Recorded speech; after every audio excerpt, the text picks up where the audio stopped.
Hi everyone. आज की video में हम बात करने वाले हैं कि हम माइक्रोसॉफ्ट कैसे क्रैक कर सकते हैं एज ए टायर 3 स्टूडेंट और एज ए एनआईटी स्टूडेंट और आईआईटी स्टूडेंट। जो भी कॉलेज में माइक्रोसॉफ्ट आती है और जो कॉलेजेस में माइक्रोसॉफ्ट नहीं आती है, दोनों के बारे में हम इसमें डिस्कस करने वाले हैं। यहाँ पे आप देख रहे हो, मुझे काफ़ी सारे स्टूडेंट पूछते हैं माइक्रोसॉफ्ट आने के बाद कि भैया मुझे माइक्रोसॉफ्ट के लिए किस तरीके से प्रिपरेशन करना चाहिए। तो आज हम उसी के बारे में डिस्कस करेंगे। हम रोड मैप जानेंगे कि माइक्रोसॉफ्ट में एग्जैक्टली आपको क्या-क्या चीज़ें लगती है क्रैक करने के लिए और क्या-क्या चीज़ें रिक्वायर्ड होती है। ओके, ये चीज़ें हम डिटेल में इस वीडियो में समझने वाले हैं। जो लोगों को मेरे बारे में नहीं पता है तो उनके लिए मैं बता दूँ, I am Tarun Khandagare working as a SD two in Microsoft. So जैसे कि आप यहाँ पे देख रहे हो, मैंने लिखा है स्टेप्स। तो हम समझेंगे कि क्या स्टेप्स नेसेसरी होती है माइक्रोसॉफ्ट के इंटरव्यू को क्रैक करने के लिए। पहली चीज़, जैसे हम सभी को पता है, डीएसए बहुत इंपॉर्टेंट रोल प्ले करता है। तो हम सभी को डीएसए का चीज़ें पता होना चाहिए कॉलेज में। डीएसए को मैंने 3 कैटेगरी में डिवाइड किया है, ईज़ी, मीडियम, हार्ड। तीनों कैटेगरी में से माइक्रोसॉफ्ट के इंटरव्यू में किस तरीके से पूछा जाता है। तो माइक्रोसॉफ्ट बेसिकली यहाँ मीडियम लेवल पे फॉल करती है। माइक्रोसॉफ्ट के इंटरव्यू का लेवल जो डीएसए का होता है वो मीडियम होता है। मीडियम को आप समझ सकते हो, जैसे आपसे ट्री का क्वेश्चन पूछ लिया गया कि ट्रावर्स अ लेफ्ट ऑर्डर सब ट्री, कि लेफ्ट ऑर्डर सब ट्री निकालो, या चाइल्ड मुझे बताओ लीफ नोड कौन सा है। इस टाइप के क्वेश्चन को हम मीडियम लेवल के क्वेश्चंस मानते हैं डीएसए के अंदर। और काफ़ी टाइम जब इन कैंपस इंटरव्यूज के लिए माइक्रोसॉफ्ट जाती है तो काफ़ी लोगों से इजी क्वेश्चंस भी देखे जाते हैं, पूछे जाते हैं। ठीक है, तो ये डिपेंड कर जाता है कि आपका इंटरव्यूअर पैनल कौन सा है। अगर मैं जाता हूँ तो मैं कुछ और पूछ रहा हूँ, दूसरा जाएगा तो वो कुछ और पूछेगा। अब प्रिपरेशन के लिए आपको क्या करना है, तो आज के टाइम में डीएसए की काफ़ी सीरीज अवेलेबल है। मेरी भी सीरीज आप देख सकते हो, साथ ही साथ में अदर यूट्यूब कंटेंट्स भी आपको मिल रहे होंगे। वीडियोस के कॉन्सेप्ट समझने के बाद आपको प्रैक्टिस के लिए लीड कोड पे जाना होगा। लीड कोड से आपके टॉपिक वाइज प्रिपरेशन हो जाएगी, साथ ही साथ में आप बहुत सारे वहाँ पे कॉन्टेक्स्ट दे सकते हो। उससे भी आपकी रेगुलर बेसिस पे प्रैक्टिस हो रही होगी। तो अगर हम प्रोजेक्ट की बात करें कि माइक्रोसॉफ्ट को क्रैक करने के लिए आपको किस तरीके के प्रोजेक्ट बनाना चाहिए। आज के टाइम में जैसे कि आप देख रहे हो कि जेन एआई का काफ़ी ज़्यादा यूसेज है, या बिग डेटा जेन एआई टेक्नोलॉजी काफ़ी ज़्यादा बूम कर रही है। उस वजह से माइक्रोसॉफ्ट भी ये फील्ड में काफ़ी ज़्यादा आगे बढ़ रही है। जैसे कि आपने देखा होगा चैट जीपीटी को माइक्रोसॉफ्ट ने काफ़ी पैसे दे के उनके अज़्यूर सिस्टम में डाल दिया, और काफ़ी सारी चीज़ों में एआई में माइक्रोसॉफ्ट काफ़ी आगे चल रही है। हम गूगल से कॉम्पीट कर रहे हैं और काफ़ी सारे प्रोडक्ट में माइक्रोसॉफ्ट ने एआई सिस्टम को डाल दिया है, और जेन एआई के टूल्स माइक्रोसॉफ्ट यूज़ कर रहा है और बना भी रहा है और अदर कंपनी को दे भी रहा है।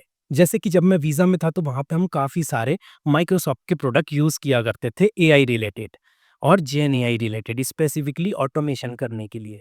तो आपको यहाँ पे किस टाइप के प्रोजेक्ट बनाना चाहिए? सबसे पहले जेन एआई के प्रोजेक्ट, ठीक है? अब समझो जेन एआई के प्रोजेक्ट कैसे पता चलेगा आपको। ये वीडियो में मैं डेप्थ में जेन एआई प्रोजेक्ट नहीं बताऊंगा आपको। आपको क्या करना है, जेन एआई वर्ड सर्च करना है कहाँ पे, चैट जीपीटी या कोई भी ग्रुक या अदर जेमिनी, इन सब एलएलएम पे, ठीक है? या ये सब एआई प्लेटफ़ॉर्म पे। तो उससे क्या होगा, आपको सजेशन मिलेंगे कि आपको जेन एआई के प्रोजेक्ट के बारे में पता चलेगा कि किस टाइप से आप प्रोजेक्ट बना सकते हो यूज़िंग जो भी आपको लैंग्वेज आती है उससे। ये हुई पहली चीज़। अगर आप ये रखोगे अपने प्रोजेक्ट में आज के टाइम में, तो भाई हर कंपनी आपको हायर कर ही लेगी, और मज़ा आएगा कंपनी को भी सुनने की कि भाई को जेन एआई आता है। सेकंड चीज़ जो डोमेन की मैं बात करूँगा वो है एआई रिलेटेड। एआई में अब बिग डेटा भी आ जाएगा। बिग डेटा वाली चीज़ें जो हम डेटा इंजीनियरिंग के अंदर करते हैं, जैसे पाइपलाइन बनाना, पाइपलाइन को एक्सट्रैक्ट करना, डेटा को लोड करना, ये सब चीज़ें, और साथ में आखिरी में जब डेटा साफ़ हो जाता है, तो हम मॉडल बनाते हैं यूज़िंग एआई। तो जो भी लोग एआई पढ़ रहे हैं, डेटा साइंस पढ़ रहे हैं, वो एआई के प्रोजेक्ट ज़रूर रखिए। एआई के प्रोजेक्ट में क्या-क्या आ जाएगा? एआई के प्रोजेक्ट में रिकमेंडेशन सिस्टम आप बना सकते हो। आप प्रिडिक्शन मॉडल्स बना सकते हो कि एक एग्जांपल अगर मैं लूँ, तो जैसे कि हमने देखा है कि बहुत सारे हॉस्पिटल्स में पेशेंट आते हैं। अब आपको प्री डिटरमाइन करना है ये पेशेंट को क्या-क्या प्रॉब्लम्स हो सकती है। तो उस तरीके का डेटा सेट लेके आप मॉडल बना सकते हो। डेटा सेट आपको मिल जाएगा कैगल से। थर्ड चीज़ आती है back and application. Back and application कैसे? आपने कोई बुक माय शो का क्लोन बना लिया। अब क्लोन सिंपल नहीं बनाना है, उसमें मल्टीपल माइक्रो सर्विस होना चाहिए, मल्टीपल इंटरैक्शन होना चाहिए। आपने काफ़का यूज़ किया हो, रेडिस यूज़ किया हो, मल्टीपल टेक्नोलॉजीज़ आपने यूज़ करी हो उसके अंदर। अगर इस टाइप का आपका प्रोजेक्ट होता है तो बैकएंड भी भाई बहुत शानदार है, उसमें जेएनएआई की एपीआई भी लगा दो, ठीक है? जेएनएआई की एपीआई से भी कुछ-कुछ रिकमेंडेशन आप डाल सकते हो। तो इस टाइप की बैकएंड एप्लीकेशन भी अगर आपने बनाई बड़े लेवल की, तो भाई आपको बताने में मज़ा आ रहा होगा, आप सिस्टम डिज़ाइन समझा रहे होगे इंटरव्यू में, आप बैकएंड चीज़ें समझा रहे होगे, आप एपीआई के बारे में बता रहे होंगे, आप अलग-अलग टेक्नोलॉजी बता रहे होंगे कि मैंने रेडिस इस चीज़ को फ़ास्ट करने के लिए लगाया, मैंने कैसेंड्रा डीबी क्यों यूज़ किया, मैंने मायसीक्वल ही क्यों क्यों क्यों यूज़ किया, मुझे क्या कॉन्करेंसी कंट्रोल करना था, एसिड प्रॉपर्टी चाहिए थी। ये सब चीज़ें अगर आप इस तरीके से इंटरव्यू में जाके समझाओगे और इस तरीके से एप्लीकेशन बनाओगे, तो भाई गारंटीड है कि कोई भी कंपनी हो, माइक्रोसॉफ्ट हो या कोई और हो, सिलेक्शन पक्का है। माइक्रोसॉफ्ट क्रैक करने के लिए जो थर्ड इंपॉर्टेंट स्किल है, वो है बिहेवियर प्रैक्टिसेस। बिहेवियर क्वेश्चंस की प्रैक्टिस करना। क्या होता है जब हम अमेज़न का इंटरव्यू देने जाते हैं, गूगल का इंटरव्यू देने जाते हैं, चाहे माइक्रोसॉफ्ट का इंटरव्यू देने जाते हैं और साथ-साथ में बहुत सारे अदर कंपनीज़ भी हैं जो ये सब पूछती है। तो उनका आप इंटरव्यू देने जाते हो तो आपसे बिहेवियर राउंड होगा। लास्ट राउंड होता है मेनली वो, उसमें देखा जाता है कि आप कंपनी के अंदर कितने फिट बैठ रहे हो। कंपनी की पॉलिसीज़ आप कितनी फॉलो कर पाओगे, कंपनी के प्रिंसिपल्स आप कितने देख पाओगे। बिहेवियर राउंड के लिए आपको काफ़ी सारे क्वेश्चंस प्रैक्टिस करना होता है। जैसे one of the important question कि आपने सबसे हार्डेस्ट चैलेंज क्या फेस किया? आपने प्रोडक्ट डेवलपमेंट में अपने जो प्रोजेक्ट बनाया उसमें हार्डेस्ट क्या लगा आपको? उससे वो जज करते हैं कि भाई ये आपने अगर आपको ये हार्ड लगा तो दैट्स मीन्स अगर वो सच में हार्ड है तो उनको लगेगा कि यार अच्छा बनाया बंदे ने, मतलब सही चीज़ बता रहा है हार्ड। पर आपने ऐसा बोल दिया मेरे को तो क्वेरी लिखनी नहीं में प्रॉब्लम हुई, तो सोचेंगे यार क्वेरी लिखने कौन-सा हार्ड टास्क है? तो इस टाइप से चीज़ें, तो ये सब क्वेश्चंस आपके लिए बहुत इंपॉर्टेंट हो जाते हैं। साथ ही साथ में इसमें और भी क्वेश्चंस होते हैं, आप कैसी सिचुएशन में कैसे डील करोगे, मेनली ये सब क्वेश्चंस इसमें कवर होते हैं।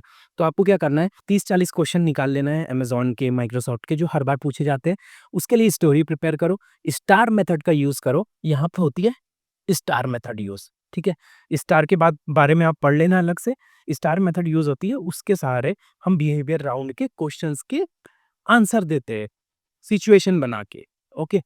तो मोटा-मोटा ये सब है DSA project and behaviour question, जिससे आपका माइक्रोसॉफ्ट का इंटरव्यू क्लियर हो सकता है और कोई भी कंपनी जो बड़ी कंपनीज़ है उनके इंटरव्यूज़ क्लियर हो सकते हैं।